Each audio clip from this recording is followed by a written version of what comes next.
Thank you, Chair. Mr. Nkabinde, do you agree with me that first impressions last and that you never get a second chance at making a first impression? That is very correct. 5 days ago, you appeared before this committee. You were a completely different person. Am I correct? I agree. Who coached you? No one chair coached me, but you go to a place for the first time, you feel, you assess.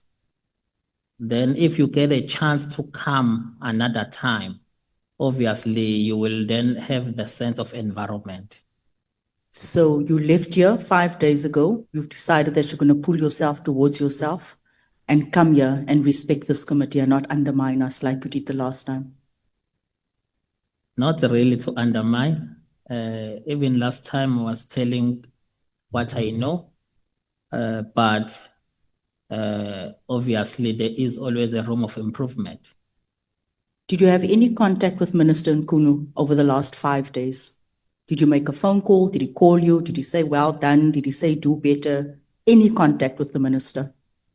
We did communicate, yes. You did communicate in the past 5 days. And what was his advice to you? No, he did not have any advice. The only thing he'd always say, not even when I testified, he always stressed that go there and tell the truth. Okay. You don't go there to cover anyone, go there and tell what you know. That's what he's always saying. The other thing was, General Konazi came here and he said he saw you wearing an ANC t-shirt. What type of friendship do you have with General Konazi? Because in your testimony last week, you said you are best friends. That's what friends are for. He got you a job. You were traveling together. You designed his house. He came, he said he saw you in a t-shirt. And do you have a real friendship? I'm beginning to question that friendship. Hence, I stipulated earlier that he was angry that I recorded him. So we lied about you wearing an ANC t-shirt. No, there was no need to say it. He was just throwing tantrums. So he said. There was no need to say it. Yes, I did. So you are saying your friend lied? No, I'm saying he was correct that he saw me on my picture wearing a t-shirt. But there was no need to say it here. There was no relevance of it. No, we wanted to determine the extent of political interference. I think that's how that question came, where he said that he saw you wearing an ANC t-shirt. You said earlier on that you're not affiliated to any political party. Are you then, you were seeing you've got a picture in an ANC t-shirt. Are you an ANC supporter or an ANC member? I'm in a political office. The minister is an ANC member. I'm asking about you. No, I'm not. You're not. You just wear those t-shirts. Yes. If the minister is another political party, I'll support him like that as my principal, whatever is doing. So you'll just wear any t-shirt that where you can benefit. If there's a job, you'll wear the t-shirt. No, I'm already in the job when I'm wearing the t-shirt. I'm already the chief of staff. But you just said that you'll wear the t-shirt irrespective if it's a different political party. I'm trying to determine who is this man before us. Yes, I'm saying my principal. If my principal is affiliated in any political party, I will support him in that because my job is to support him, whatever he's doing, because I'm in a political office. So irrespective of your own values and your own principles and your own beliefs, you will just do what your principal does and support? No, especially if there is no harm in doing it. Let me get to the more serious questions. In your meeting about in your report about the meeting at the house of former alleged gangster, drug kingpin, murderer, mobster, organized by Paul O'Sullivan, who was the AfriForum white male? I'm asking this because AfriForum has been meddling in a lot of issues, and especially when you're saying we have a state, the state has been captured. So I want to determine how far back does this go. I want to know who was the AfriForum white male and who was the DA white male at this meeting. They were introduced like that, but without giving names. So there's no register, there's no way of us tracking who these people were. No. They were referred as representatives. And the journalist, will anyone know the names of those two people at that meeting if we must go back and investigate this? Because this is very serious, what you've mentioned. And the fact that this man is now sending threats, we need to verify that what you have told us here today is 100% truth. That's correct. Will we be able to get the names of the DA white male and the AfriForum white male? That's what you can get if you investigate, but no one entertained this. It was never investigated. And now it needs to be entertained. Then it will be, the truth will be revealed. You said Paul O'Sullivan often speaks and everything stops in SAPS when he speaks. Are you aware of the allegations that Paul O'Sullivan is linked to foreign intelligence services? No, I'm not aware. Because that was one of the allegations your friend made. I'm not aware that's possible. It's possible. Yes. Is it a coincidence that Mr. O'Sullivan owns the house of a drug kingpin, gangster? It is correct. Where we had a meeting, that house was bought by Paul O'Sullivan. Do you know what is so scary? The evidence is from a decade ago, your report. Yet the same characters are still very active and in fact are the first to come out screaming after that press conference. And today again, they are the first to come out screaming, sending threats. 10 years ago and today they are still active. That is extremely scary. And I ask myself, you formed a task team, and today we're all supposed to be clapping for a swimming fish. You formed a task team, you knew what you were doing, and you went to the home where bodies were found in bathrooms. You're part of SAPS, and you use taxpayers' money, and you take members from every unit within SAPS to advance agendas because people want ranks. Is that fair on South Africans? Is that the right way to deal with matters that compromises our safety in this country? And then you say, I had an aha moment and then I stepped away. Do you know these people embroiled, these people that you were sitting around this table with, they've been feeding drugs to our communities. And I'm not saying this from hearsay. This is how serious this is. And it's scary to think that Mr. O'Sullivan is sending messages right now in this committee, compromising all of these members in this committee. And you as SAPS had a task team set up. A task team not to deal with the safety of citizens. A task team to deal with plotting against your fellow colleagues. Does that make it right? Not at all. That's why I reported it. You reported it, but you were part of it. There's no holy cows in this. There's absolutely no holy cows in where we find ourselves. So people can't participate, and months later they have an aha moment, and because they come here and they speak truth, we're supposed to be clapping hands. You were part of the harm. And you need to be held accountable. Am I correct? No, you're not correct.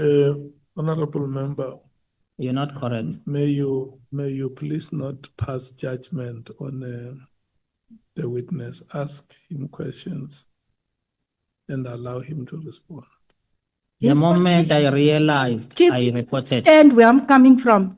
These people, I cannot understand, Chair, how SAPS members can go to the home where women were murdered, where bathtubs were filled with blood, and they decide to host and have meetings at a crime scene. We cannot be calm with it because that person that was sitting in jail was selling drugs in our communities with all the networks. No, I hear what you are saying, Honorable James, but we said that the witnesses who are appearing before us are not suspects. They are having a conversation with us as a committee to help us realize the objectives that we have agreed on in the terms of reference, the 4 pillars. I agree, But- they're not suspects, but even Yeah. if they're not suspects, That- Chair, sometimes they are enablers. Let me conclude this. Because nobody has been charged here or has been found guilty, has been convicted, let's not cast aspersions at them. Even those that are convicted, we still believe that they can be rehabilitated. So just have a conversation with the witness, ask him questions, let him respond to your questions. Chair, you need to understand where we're coming from and when we say we are the voice of South Africans. They cannot be rehabilitated when they've destroyed the lives of many children in our communities that's now suffering with drug-induced psychosis. The scars of what they have done. We need to see and link what is happening here to communities, what is unfolding on the ground. Let me move on. Ask him question, don't condemn him. When he comes out of here, he must still say, I met with the leadership of this country.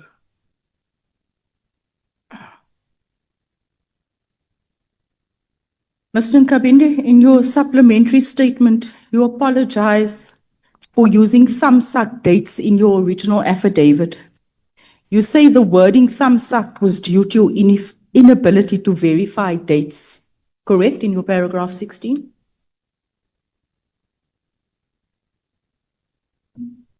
That's correct. You effectively excuse the fact that you told this committee that your dates were thumbsucked because your devices were seized on the 10th of October and you could not verify the dates, correct? That's correct. In the same supplementary statement before us, you again provide exact dates. For example, that the 30th of September meeting was cancelled and replaced by the 28th of October meeting, and that Konazi called you on the 1st of October and not the 30th of September. Now, how did you verify these dates if your devices were seized? I verified it with an assistant of the PA of the minister and the minister's diary. You blame the device seizure for your thumbsucked first affidavit. But in the supplementary, you say you verified dates using the minister's diary, which you say now, shown to you by the PA. Why did you not consult that diary before signing your first affidavit? Because what you said here the first time you appeared before this committee, you said that under oath. My initial affidavit and the topics that I was advised to cover, I was satisfied with the version that I gave up until the question came from the committee that it's not enough.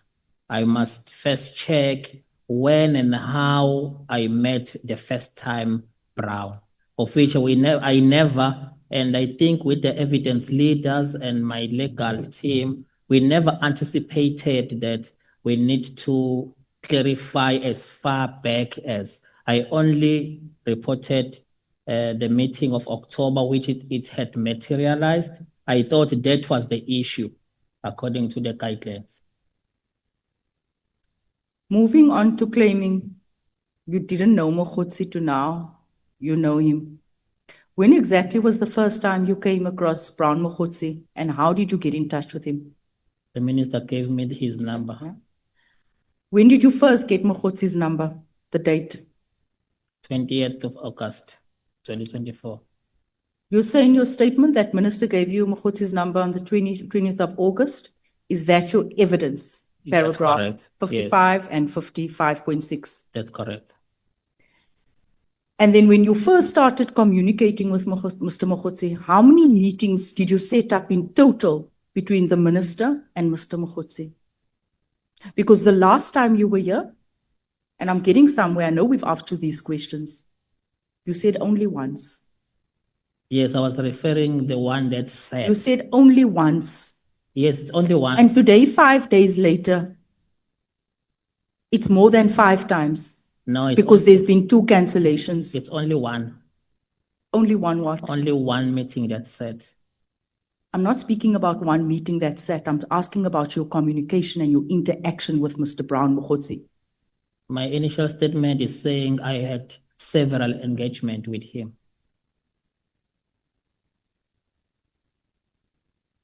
You told Parliament last week that you only arranged the one meeting in Stilfontein, 28 October meeting. Do you remember that that was your evidence? No, 28 October is a supplementary. Previously, the initial statement, I don't have a date. I said October or November. But do you see the contradictions between your 2 statements? It's not. And they were both under oath today and last week. It's not contradiction if the date of the meeting is October or November, and the actual date is 28 October. There's no contradiction there. It's within the estimate. Let me say this to you. What I cannot understand is that you were under oath last week, as you are today, and you told us last week, you told us A last week, but we are being told B today. Yeah, there's no different anyway. So it means my estimates were accurate, in fact. The only thing I did not have an exact date. I am struggling to understand when you were telling the truth. Was it last week or was it today? We know that there were discrepancies in dates. It means both because there are no changes. You left out a lot of information last week. Yes, we never anticipated how the committee will probe.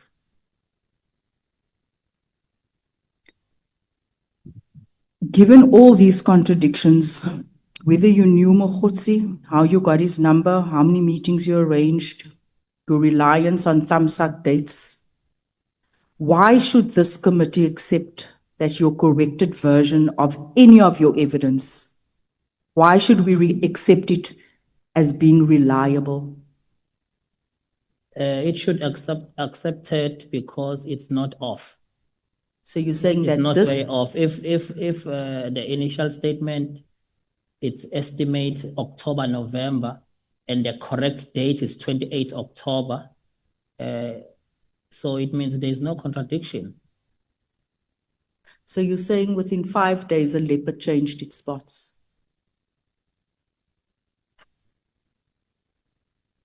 I'll leave it at that. Thank you.